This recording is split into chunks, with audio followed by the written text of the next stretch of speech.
Welcome to signal processing for millimeter wave communication for 5G and beyond. So, today we will be taking some tutorials. So, last time we had the first tutorial where the basic architectural of the TX and RX was given and some basics of power spectral density, those kind of things were explained. So, now in the tutorial 2 we will be going more into the channel parts. What are the different type of problems that you can expect or that you should look into. Okay, so let's say, so here again I may not solve you the problems because solution should come from you, rather what I will give you is the kind of problems that comes into picture and the hints of the problem, so that you can solve the problem, because it needs numerical stuff and all. So, I will not exactly solve the problem. So, I will give you hints of the problems. Okay, so, let us say let us start with a simple channel model and see what are the type of problems that you can expect here. So, let us say I have a simple transmitter, I have a single receiver here. So, so let us say for example, from the power amplifier gain, the kind of problem that you can expect is the following. Let us say from this transmitter with this power amplifier gains and all, I am transmitting 20 dBm power, okay. And I am telling you, so there is a line of sight distance. So, let us say this is my problem number 1, okay. Line of sight existing and the distance between the TX and RX. So, let us say this is my TX and that is my RX, okay. So, let us say distance D is equal to say 1.5 kilometer.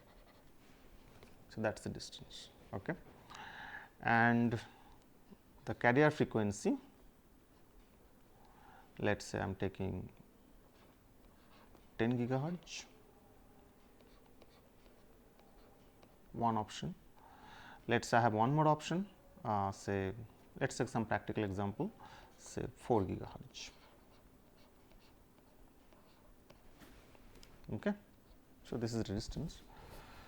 Two options I have.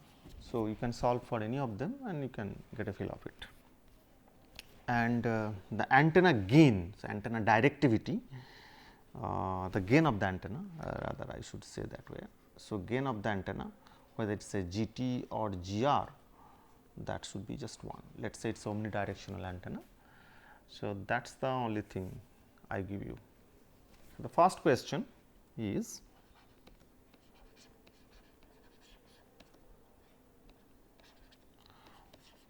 what is the received power?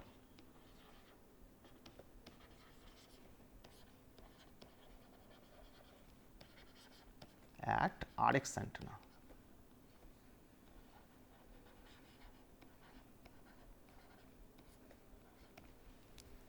Okay. What is the received power at the RX antenna? So, let us solve that problem. So, this is a very simple problem, okay, and it is a very simple channel model problem. So, so if you know what is the path loss model, so from transmitter TX to RX there will be nothing else but path loss here, because there is no other path here. So, it is just the standard Frisch equation that comes into picture, where you have to apply that. So, what is that? So, you know the received power is always equal to PT multiplied by a standard Frisch.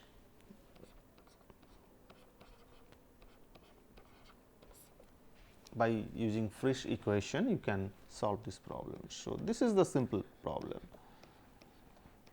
lambda by 4 pi d whole square. So, probably this I will put it, this is the one. Now, this PT has to be in watt or milliwatt, okay, not in dBm, mind that, because this equation is not in a dBm format. Okay. So, that is the catch of the problem. So, here what I am saying is that PT and PR must be in watt, unit must be in watt. Okay. It is not it's not in dBm, because dBm is in the log scale. This is not a log scale equation. Okay. Now, this is given, this is given, this is given, everything you have to express in terms of meter. Okay. And the lambda also you have to express it in meter, or if you want to express in the centimeter or millimeter, whatever unit you choose, make sure d is also in the same unit. That is the point. Okay. As long as you understand that, that is good enough. So, make sure d and lambda are all expressed in the same unit, either meter or centimeter or millimeter, whatever it is, and all are given. So, lambda is given. What is lambda? The wavelength of the equation, right. And how do you get the lambda? Well, your fc is given 10 gigahertz, you know the speed of light. So, from there you can find out the lambda. So, that is it. So, you are done with that. Okay. So, fc into your lambda. So, your fc into your lambda, so, or rather lambda is equal to your c by fc. You know what is c? Speed of light, and you know what is fc given. So, there are two cases, 10 gigahertz, 4 gigahertz, you can find out your PR, but what is the unit of PR? Make sure. So, now question here is that I have expressed in terms of the dBm. Okay. So, what is dBm? Many people do not even know what is the dBm definition. How do you exactly express in the dBm? So, it is a decibel in with respect to the milliwatt. Okay.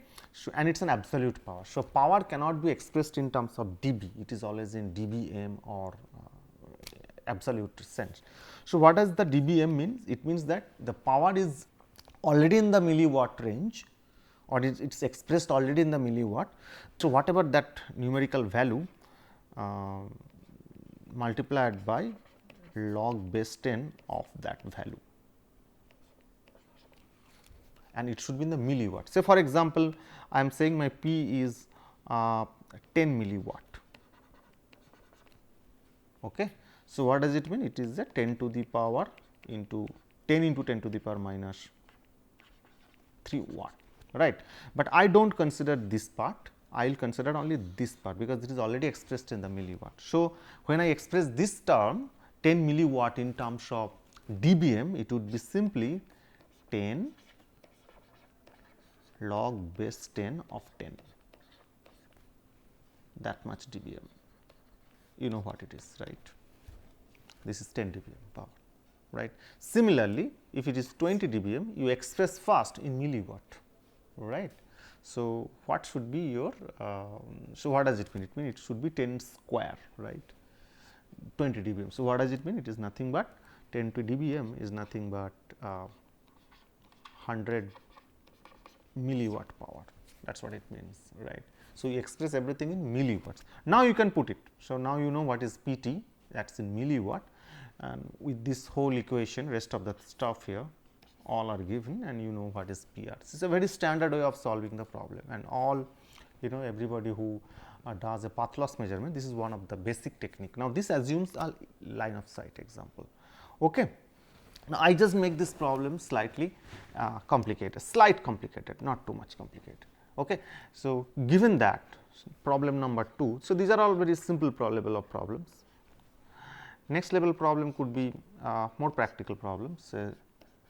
I have a transmitter and receiver. So, notion is same, this is Tx, this is Rx. Okay. Now, I have the following scenario.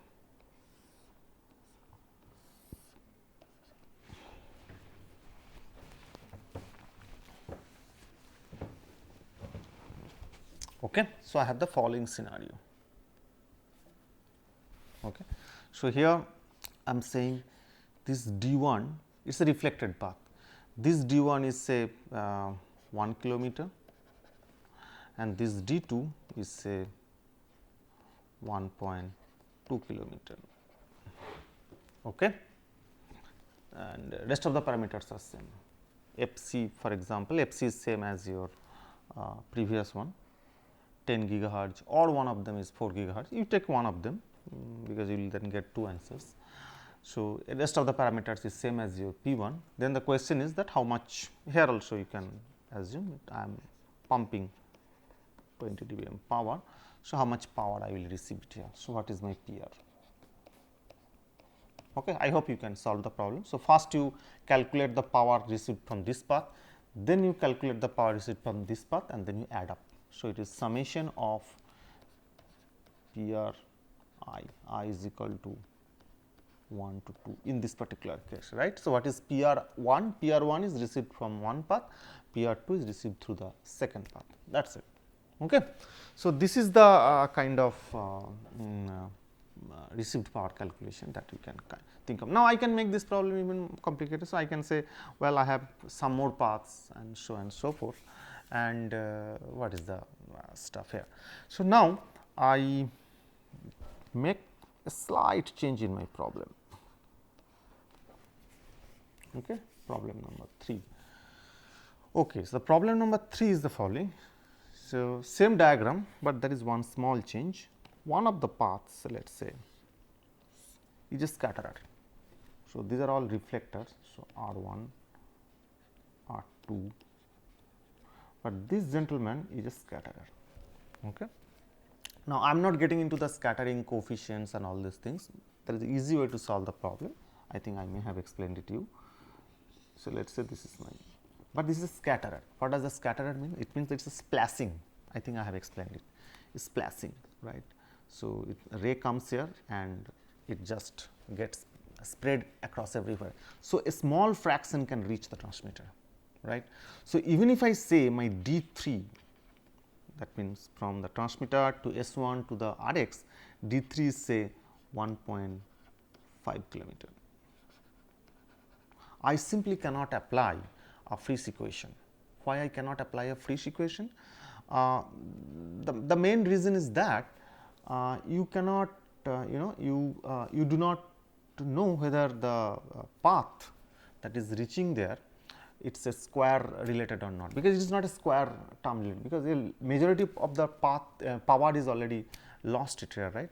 So, it is equivalent, it is as if like the path length is very larger, as if like that, because imagine this way, if there is a splashing, a small fraction of the power is reaching. So, what can I imagine? Either I can imagine the path length is not 1.5 kilometer, it is a very large path. So, that is why.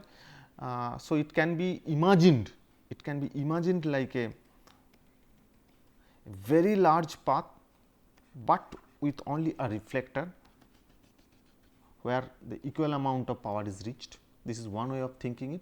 Or can I modify my equation itself, so that I do not have to think what is the equivalent length and all. Yes. So, the only difference here is that.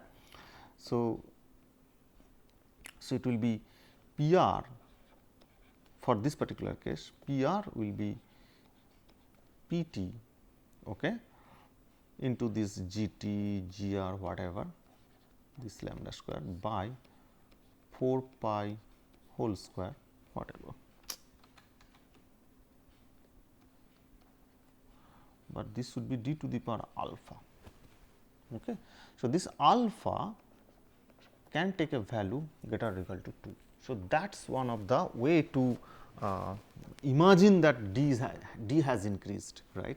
Now, when alpha is exactly equal to 2, it means that it is nothing but this S 1 is nothing but a pure reflector. There is no splashing happening, no power loss is happening. But when alpha greater than 2, what does it mean? It is as if like d square effect. So, what I am trying to say is that, say alpha is 3. So, d cube is equal to some d 1 square. So, this d 1 is that imaginary this path I am talking, this imaginary path, but I do not have to find out this d 1, because I am done with this d cube itself. So, here this alpha comes into picture. So, using this alpha tuning, you can exactly model, it is a very simple way of modeling. I mean, in the millimeter way, what some of the cases of terahertz cases I have already explained you how exactly scattering coefficient comes into picture using that particular ray tracing paper when I was talking the large bandwidth millimeter, but you do not have to use this particular case here. That is more complicated realistic scenario. Here you do not have to get it. Here it is more of a simplistic way of this is another alternate way of calculating the scattering path kind of things. So, here you have to just instead of d you have to just say d to the power alpha. So, alpha I think I have already said that in some of our tutorial, some of our classes. So, d to the power alpha is the only way to calculate. So, now when I have this kind of scenario, I can tell you what the alpha you want to take. So, let us say this scatterer path for which my d becomes, for which the alpha becomes 3. Okay. For reflector 1 and reflector 2, alpha is nothing but the normal 2, but for the scatterer I am taking alpha equal to 3. Now, you calculate the received power. So, everything remains same, just now d to the power alpha comes into picture. So, instead of 2, this becomes 3 here. So, first PR1, PR2 and then PR3. The only difference is that instead of d square you take a d to the power 3. So, that is the difference. Okay. So, like that I can start giving you many type of problems where things will be like that. Okay. So, okay, one more point. So, whenever you get the PR received power, make sure that you should express it in terms of dBm, okay? Because people are more comfortable in understanding the power in the dBm range. Okay? You calculate it how much it comes, you can see that. You will see it will be minus 60, 80, minus 90, minus 100 dBm power. I mean, I do not know what is the specific case here, but that is the kind of typical value you may see it. So, that means you transmit 20, 40 dBm power from your 4G base station, but say you are at the distance of 2 kilometer or 1.5 kilometer away, your received power can anywhere, it can be anywhere between say minus 30, 40 to minus even 80, minus 90 dBm power. So, because of this high path loss. Okay, you try to calculate and see what comes into picture here. Okay, so, next problem.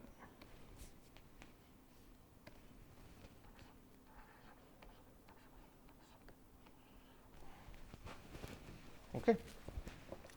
Let us say I have a transmitter here. I am always fond of writing this power amplifier, because that always gives me a notion of power booster and all. So, now I have a different problem here.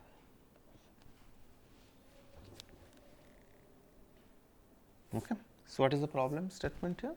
Let us assume that I do not have any noise, I am not bringing any noise here in this case. Okay. So, no noise, let us assume no noise. So, that there is an additive noise will be coming into picture starting from antenna, but let us assume for this particular problem set, let us assume no noise is added, just simple. Okay. So, let us say I have I am transmitting say let us put a different number, so that it will have some diversity, 10 dBm power. Okay. So, I am transmitting a 10 dBm power from the transmitter,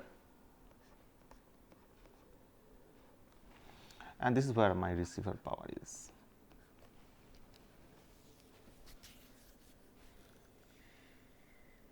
Okay. Got it? In this particular problem, let us assume there is no power, that there is no noise, that means antenna and LNA, low noise amplifier, is not adding any noise, assume. Now, first point is that problem number 1, calculate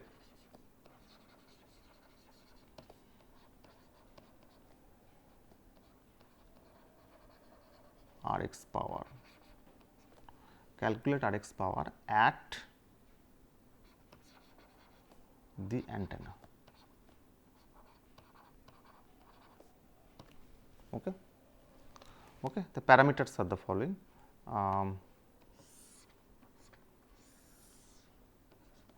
Here d is equal to 1 kilometer, and this is d is a LOS path, line of sight path. So, let us say this is 800 meter, and FC is 2 gigahertz.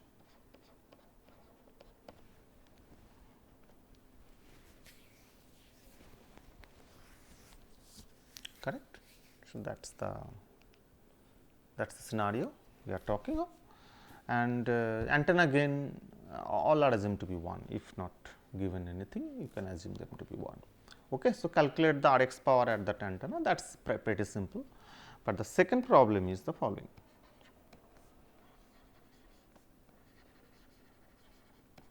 Calculate the voltage gain, because this is an amplifier, right, LNA, low noise amplifier. So, it amplifies the thing. So, whatever you receive at the transmitter, it just amplifies it. Okay. So, calculate the voltage gain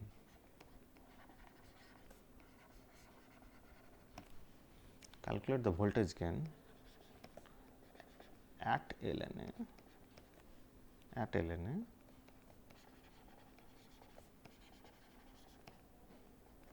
such that LNA gives power output of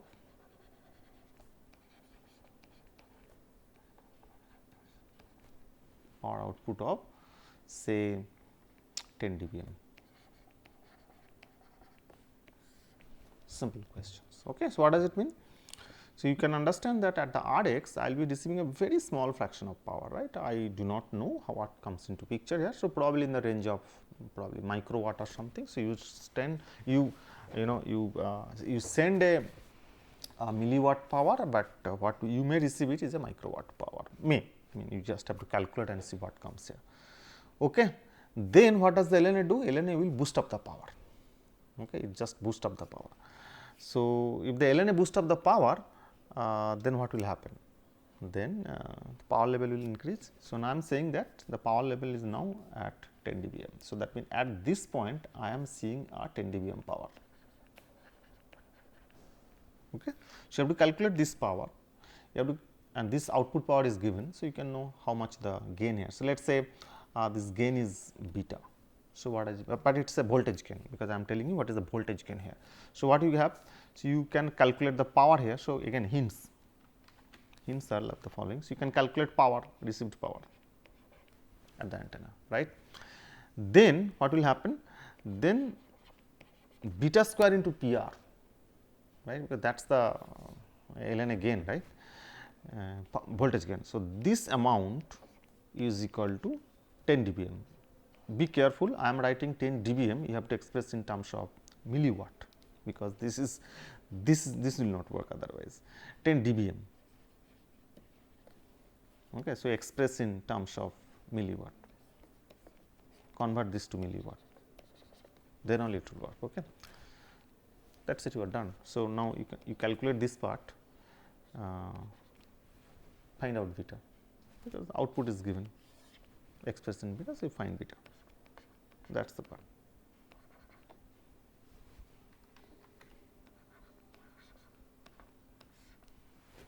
Okay. This is problem 4. Okay. Let us continue on our case. Okay. So, another few more questions that I can add. So, there is an antenna here, there is an antenna here. Okay.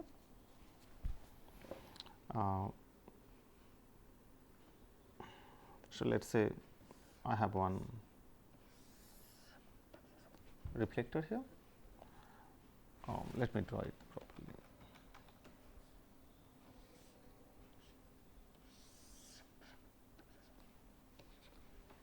Okay. So, that is a reflector R1,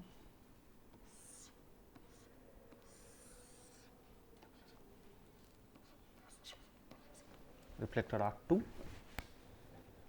okay.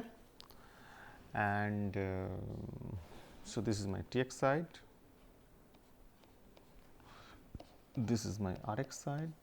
So, let us say this distance is 1.2 kilometer and this distance is 1.5 kilometer. Okay.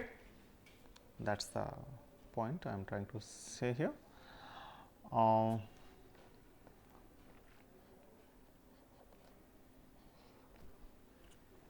LNA, I am not interested in the LNA part right now. So, here what I am trying to show you is that the problem So, this is problem 5. Okay.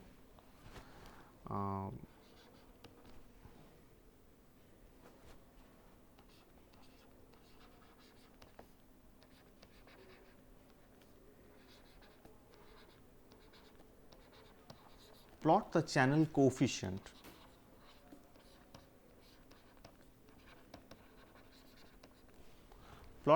coefficients at the antenna.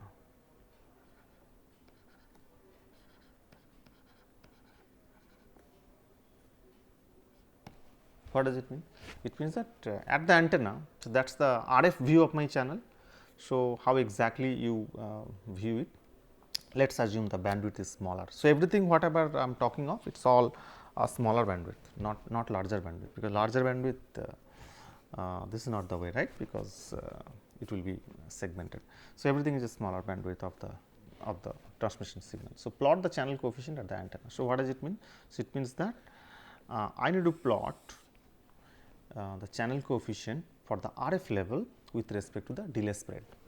So, this would be with respect to tau, and this should be with respect, that is my h tau. Okay. That is the only difference. So, that means there will be some tau 1 here. So, now as you see there are only 2 paths, 2 reflected paths, okay, no elevation or anything like that. So, there will be 2 paths entering the RX with 2 different delay, right. So, this will be tau 1 and this would be some sort of a tau 2, okay, and it will have some amplitude, this may have some amplitude. Got it? So, how do I calculate this length? So, this is just the gain part, right. This is just the gain part, right. So, how do you calculate the gain part? That means, what is the amplitude, with what amplitude this is entering and what the delay. So, now this let us call it that A1, this let us call this A2, right. So, how do you calculate A1 and A2? So, A1 is, how do you calculate that? So, that is the amplitude that you receive it at your received data, right. So, you need to calculate the A1 and then A1 or A1 or 2, and then this comes around the tau 1. So, if you calculate A1 and tau 1, you calculate A2 and tau 2. So, how do you calculate A1 and A2? So, if you notice your older class notes, so this is basically the gain part, right. So, you have a PR and PT, right.